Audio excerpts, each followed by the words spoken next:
Ganesha. Nipo Mone Vijayan. Nipo Mone Vijayan. Your time is over. Your expiry date is over. You don't have any time to continue. സുസ്ഥിര വികസന സൂചിക എന്റെ സുഹൃത്തുക്കളെ, ശ്യാമിലി ശശിധരന്റെ വ്യാഖ്യാനങ്ങൾക്ക് മുമ്പ് ഒരു കാര്യം പറയട്ടെ. ഈ സംസാരിച്ചുകൊണ്ടിരിക്കുന്ന നമ്മുടെ പിണറായി വിജയനെ ഇങ്ങനെ ചീത്ത പറഞ്ഞുകൊണ്ടിരിക്കുന്ന ആളുടെ പേര് രേവന്ത് റെഡ്ഡി എന്നാണ്. ഇദ്ദേഹം നമ്മുടെ തെലങ്കാനയുടെ CM ആണ്. ഈ മനുഷ്യനെ ഇപ്പോൾ ഇവിടേക്ക് കൊണ്ടുവന്നിരിക്കുന്നത് കേരളത്തിൽ വികസന മുരടിപ്പാണ് എന്ന് പറയാൻ വേണ്ടിയിട്ടാണ്.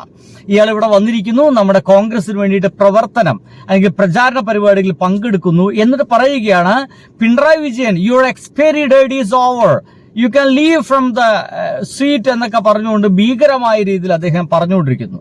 എന്നിട്ട് ഒന്നുകൂടി അദ്ദേഹം പറഞ്ഞു, ആ ഒരു പറഞ്ഞ കാര്യം എന്താ വെച്ച് കഴിഞ്ഞാൽ പിണറായി വിജയനെ ക്ഷണിക്കുകയാണ് തെലങ്കാനയിലേക്ക്. എന്തിനാണ്? തെലങ്കാന പിണറായി വിജയൻ കരുതുന്ന പോലെയല്ല, അപാരമായിട്ടുള്ള മാറ്റമാണ്, അപാരമായിട്ടുള്ള ചേഞ്ചസുകളാണ് തെലങ്കാനയിൽ ഉണ്ടായിട്ടുള്ളത്. ഭയങ്കരമായിട്ടുള്ള വികസനമാണ് തെലങ്കാനയിൽ ഉണ്ടായിട്ടുള്ളത്. അത് പിണറായി വിജയൻ കാണണം, ഞാൻ നിങ്ങൾക്കുള്ള എല്ലാ സൗകര്യങ്ങളും ഒരുക്കാമെന്നുള്ളതാണ്.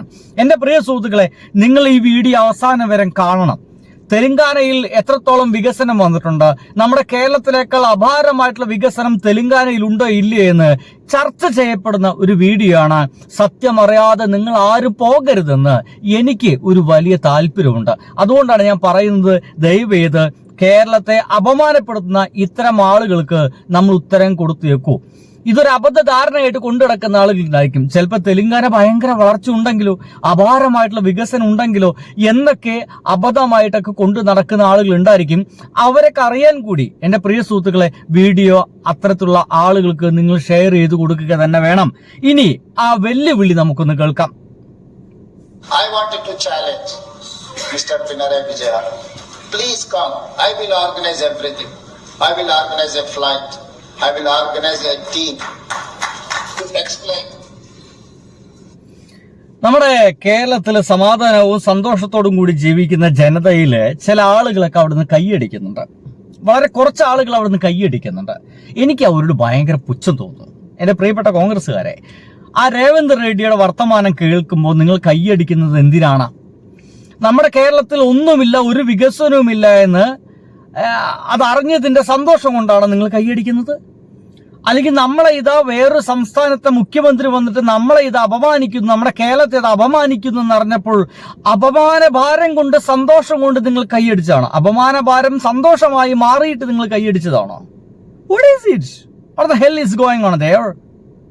എന്താണ് ഈ സംഭവിച്ചുകൊണ്ടിരിക്കുന്നത് ആലോചിച്ച് നോക്കി നിങ്ങൾ. ഇനി ആണ് നിങ്ങൾ കാര്യം മനസ്സിലാക്കേണ്ടത്.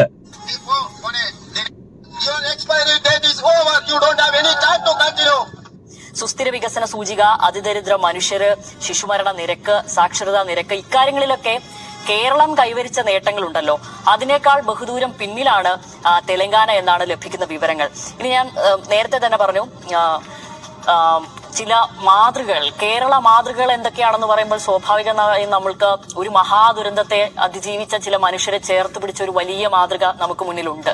അത് രേവന്ത് റെഡ്ഡി കണ്ടിരുന്നോ എന്നും അറിയില്ല. കാരണം വയനാട് ദുരന്തത്തിൽ അത്രയധികം 410 കുടുംബങ്ങൾക്കൊരു ടൗൺഷിപ്പ് ഇവിടെ തയ്യാറാകുന്നുണ്ട്. അതിൽ 178 പേർക്ക് ഇവിടെ നിന്ന് വീടുകൾ കൈമാറിയിട്ടുണ്ട്, താക്കോൽ കൈമാറിയിട്ടുണ്ട്. പണികൾ ഇപ്പോഴും പുരോഗമിക്കുകയാണ്. അപ്പോഴും അവിടെ പക്ഷേ ഖമ്മം ജില്ലയിൽ 700ഓളം കുടുംബങ്ങളുടെ ജീവിതത്തിനും സ്വപ്നത്തിനും മേൽ ബുൾഡോസർ ഓടിച്ചു കയറ്റിയ ഈ തെലങ്കാനയെ പറ്റി നിങ്ങൾ മനസ്സിലാക്കണമെങ്കിൽ കുറച്ചു ദിവസങ്ങൾക്ക് മുമ്പെങ്കിലും തെലങ്കാനയിലെ കമ്പ് എന്ന് പറയുന്നൊരു സ്ഥലത്താണ് ഒരുപാട് വീടുകൾക്ക് മേലെ കൂടി ബുൾഡോസർ കയറി ഇറങ്ങിയത്. അവിടേക്ക് പിന്നീട് നമ്മുടെ കേരളത്തിലുള്ള റഹീം അടക്കമുള്ള ആളുകൾ എത്തുകയും പിന്നീട് റഹീമിന്റെ ഇംഗ്ലീഷ് പോരാ എന്നൊക്കെ വലിയ അഭിപ്രായങ്ങളൊക്കെ പറഞ്ഞ് അദ്ദേഹത്തെ അപമാനപ്പെടുത്തുന്ന ചില വർത്തമാനങ്ങൾ നമ്മൾ കണ്ടായിരുന്നു. റഹീം പറഞ്ഞ രാഷ്ട്രീയത്തിനല്ലായിരുന്നു നമ്മുടെ കേരളത്തിലെ പല ആൾക്കാരും അഭിപ്രായം പറഞ്ഞത്, റഹീമിന്റെ ഇംഗ്ലീഷ് പോരാ എന്നുള്ളായിരുന്നു. പക്ഷെ റഹീം അതിൽ ഇടപെട്ടു എന്നുള്ളതാണ്. നോക്കൂ, അവിടെ ബുൾഡോസർ കൊണ്ട് ഇടിച്ചു തകർത്തതാണ്, വേറെന്തെങ്കിലും ദുരന്തം സംഭവിച്ചതല്ല, പ്രകൃതി ദുരന്തം സംഭവിച്ചതല്ല, മനുഷ്യന്മാരിൽ ഇടിച്ചു തകർക്കപ്പെട്ടതാണ് ഒരു പ്രദേശത്തെ പാവപ്പെട്ടവരുടെ വീടുകൾ മുഴുവൻ. അവർക്ക് പിന്നീട് വീട് കൊടുക്കാന്ന് പറഞ്ഞിട്ട് ഇതാ നമ്മൾ സംസാരിച്ചുകൊണ്ടിരിക്കുന്ന ഈ ഒരു നിമിഷം വരെ അവർക്ക് വീട് പണിത് കൊടുക്കാനോ മറ്റുള്ള ഒരു പദ്ധതിയും ഇതുവരെയും നടപ്പിലായിട്ടില്ല എന്ന് നിങ്ങൾ അറിയണം. ആ അങ്ങനത്തെ സംസ്ഥാനത്ത് CM വന്നിട്ടാണ് നമ്മുടെ കേരളത്തിൽ നിന്നിട്ട് ഈ കൊണയ്ക്കുന്നത്, നമ്മുടെ കേരളത്തിൽ വന്നിട്ട് ഈ കൊണയ്ക്കുന്നത്. എന്നിട്ട് നമ്മുടെ ബഹുമാനപ്പെട്ട പിണറായി വിജയൻ സാറിനെ അങ്ങോട്ട് ക്ഷണിക്കുകയാണ്. എന്ത് കാണാൻ വേണ്ടിയിട്ടാണ്? അവിടെ വികസനമുണ്ടത്രേ. നൂറുകണക്കിന് ആളുകളെ തെരുവിലാക്കിയിട്ട് നമ്മളിവിടെ വന്നിട്ട് പറയുകയാണ് അവിടെ വികസനമുണ്ടെന്ന്. എന്റെ പ്രിയപ്പെട്ട രേവന്ത് റെഡ്ഡി, താങ്കൾ ഒന്ന് പോയിട്ട് വയനാട് സന്ദർശിക്കൂ. കേരള ഗവൺമെന്റ് ഈ ലോകത്തിന് മുമ്പിൽ കാണിച്ചൊരു ഗംഭീര മാതൃക കാണും. ഈ മാതൃകയ്ക്ക് മുകളിലോട്ടല്ല, ഇനി ഒരു തരത്തിലും താഴോട്ട് വരാൻ പറ്റില്ല എന്നുള്ള ഒരു മാതൃക കാണും. ഇനി എങ്ങാണ്ടും അങ്ങനെയൊന്നും സംഭവിക്കാതിരിക്കട്ടെ. എന്തെങ്കിലും പ്രകൃതി ദുരന്തങ്ങളോ മറ്റോ നമ്മുടെ കേരളത്തിൽ ഉണ്ടാവുകയാണെങ്കിൽ അത് ഉണ്ടാവാനുള്ള സാധ്യത കൂടിയ പ്രദേശമാണ് കേരളം എന്നൊക്കെ പറയുന്നുണ്ട്. പക്ഷെ ഉണ്ടാവുകയാണെങ്കിൽ അവിടെ ഇങ്ങനെ ആളുകൾക്ക് വീട് വെച്ച് കൊടുക്കേണ്ട ഒരു അവസ്ഥ ഗവൺമെന്റിന് വരികയാണെങ്കിൽ ഇപ്പോൾ നമ്മുടെ വയനാട് ഉണ്ടാക്കി വെച്ച ടൗൺഷിപ്പില്ലേ, ആ ടൗൺഷിപ്പിന്റെ മാതൃകയിൽ നിന്ന്, അതിന്റെ ഏറ്റവും നല്ല മാതൃകയിൽ നിന്ന് ഒരണു പോലും നമുക്ക് ഇനി ഉണ്ടാക്കാൻ പോകുന്ന വീടുകൾക്ക് എത്താൻ പറ്റില്ല. അതായത് പോവാൻ പാടില്ല എന്നർത്ഥം. ഇനി ഉണ്ടാകുന്ന വീടുകളെല്ലാം ഈ ടൗൺഷിപ്പിനേക്കാൾ ഗംഭീരമായിരിക്കണം. അങ്ങനത്തെ ഒരു മാതൃകയാണ് നിർമ്മിച്ചു വെച്ചിരിക്കുന്നത്. ഇത് കണ്ടിട്ടുണ്ടാവോ താങ്കൾ അടക്കമുള്ള ആളുകൾ? അത് കോൺഗ്രസ്സുകാര് ഇങ്ങനൊന്നും സംഭവിച്ചിട്ടില്ല എന്നങ്ങ് നിങ്ങളോട് പറഞ്ഞിട്ടുണ്ടോ? അല്ല, പറയാൻ പറ്റില്ല കേട്ടോ. ഒരു രേവന്ത് റെഡ്ഡി സർക്കാരിന്റെ മാതൃക നമുക്ക് മുന്നിലുണ്ട്. അപ്പോൾ ഇതൊക്കെ തുലനം ചെയ്യുമ്പോൾ ഒരു ഘട്ടത്തിലും ഇത് അങ്ങോട്ട് ചേർന്ന് പോകുന്നില്ലല്ലോ. അപ്പോൾ എന്തായിരുന്നു ആ ഗ്യാരണ്ടി, തെലങ്കാന സർക്കാരിന്റെ ഗ്യാരണ്ടി എന്നൊക്കെ ഇവിടെ ഇരിക്കുന്നവർക്ക് അങ്ങനെ ഒരു അഭിപ്രായം വരുന്നതിൽ എന്തെങ്കിലും തെറ്റുണ്ടോ എന്നൊന്നും എനിക്ക് തോന്നുന്നില്ല. എന്തായാലും ഈ മോദി പിണറായി സഹോദരന്മാർ എന്നൊക്കെ പറയുമ്പോൾ സ്വാഭാവികമായും രേവന്ത് റെഡ്ഡിയുടെ ചരിത്രവും നമ്മളെല്ലാവരും ചികയും അദ്ദേഹത്തിന്റെ മുൻകാല അനുഭവങ്ങൾ, പ്രവർത്തന പരിചയമൊക്കെ ചെയ്യുമ്പോൾ അതറിയാവോ, പ്രവർത്തിച്ചിരുന്ന ആളാണ്. അതിനുശേഷമാണ് TRSഉം PDPയും കടന്നാണ് ഏറ്റവും അവസാനം അതിലെ സ്ഥാനങ്ങളൊക്കെ അലങ്കരിച്ചാണ് നിലവിൽ കോൺഗ്രസിലേക്കും. എന്നെ പ്രിയ സുഹൃത്തുക്കളെ, ഇനിയിപ്പോ അത് നിങ്ങൾ അധികം അറിയില്ലെങ്കിൽ പറയാം. ഈ ചങ്ങാതി പണ്ടത്തെ BJP കാരനായിരുന്നു. രേവന്ത് റെഡ്ഡി BJPയിലൊക്കെ പ്രവർത്തിച്ച്, RSSലൊക്കെ പ്രവർത്തിച്ച് പിന്നീടാണ് കോൺഗ്രസിലേക്ക് വന്നിട്ടുള്ളത്. അങ്ങനത്തെ ഒരു ചരിത്രമുള്ള ഒരാളാണെന്ന് കൂടി മനസ്സിലാക്കുക.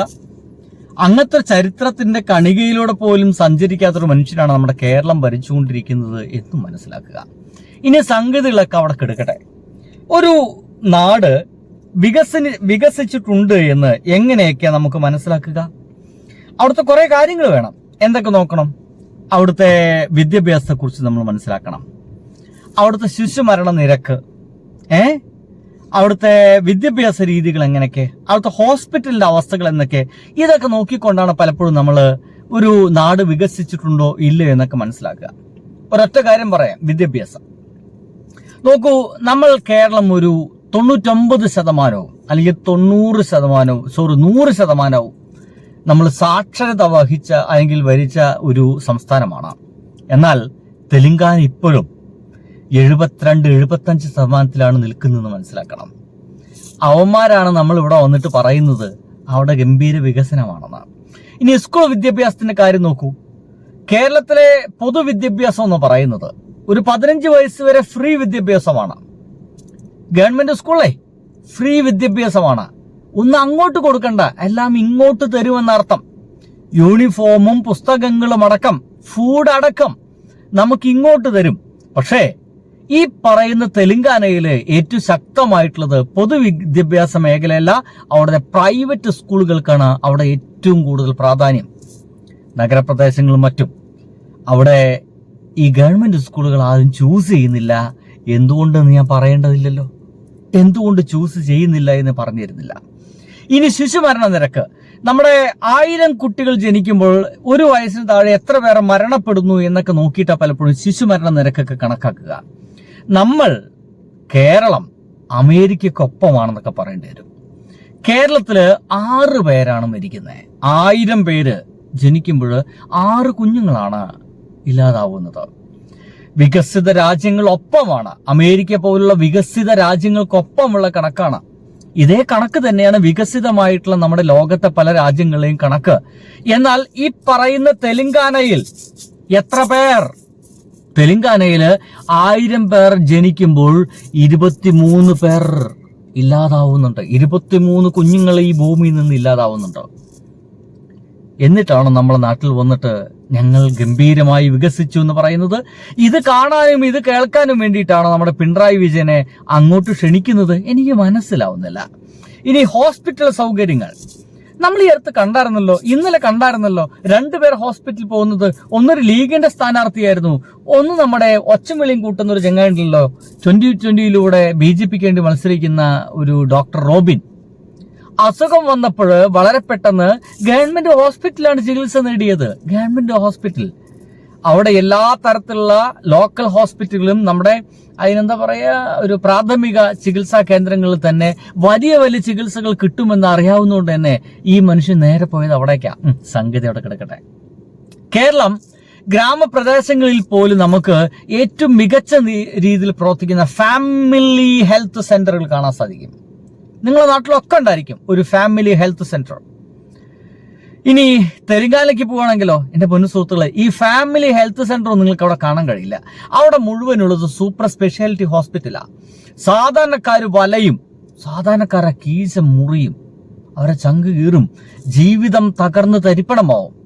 അവിടെയൊന്നും ഇത്തരത്തിലുള്ള എന്തില്ല, ഹോസ്പിറ്റൽ സൗകര്യങ്ങളൊന്നും ഇല്ല എന്ന് മനസ്സിലാക്കുക. ഇനി സാംസ്കാരിക നിലവാരത്തിന്റെ അവസ്ഥയിൽ നോക്കുകയാണെങ്കിൽ കേരളമാണ് തെലങ്കാനയിലേക്കാൾ ഉയർന്നു നിൽക്കുന്നത്. ഭക്ഷണത്തിന്റെ കാര്യത്തില്, ഹിന്ദു മുസ്ലിം ഐക്യത്തിന്റെ പേരില്, ഇവിടെ ഭക്ഷണത്തിന്റെയും പെരുമാറ്റത്തിന്റെയും പേരില്, ബിഹേവിയറിന്റെ പേരിലെല്ലാം തെലങ്കാനയിലേക്കാൾ എത്രയോ മുകളിലാണ് നമ്മൾ. ആരോഗ്യം എടുക്കുക, വിദ്യാഭ്യാസം എടുക്കുക, എല്ലാ മേഖലയും അടിസ്ഥാന സൗകര്യങ്ങൾ എടുക്കുക, കേരളം ബഹുദൂരം മുന്നിലാണെന്ന് നിങ്ങൾക്ക് അറിയാൻ സാധിക്കും. അങ്ങനെയുള്ള ഈ കേരളത്തെയാണ്, ഈ കേരളത്തിലെ മുഖ്യമന്ത്രിയാണ് അങ്ങോട്ട് ക്ഷണിക്കുന്നേ.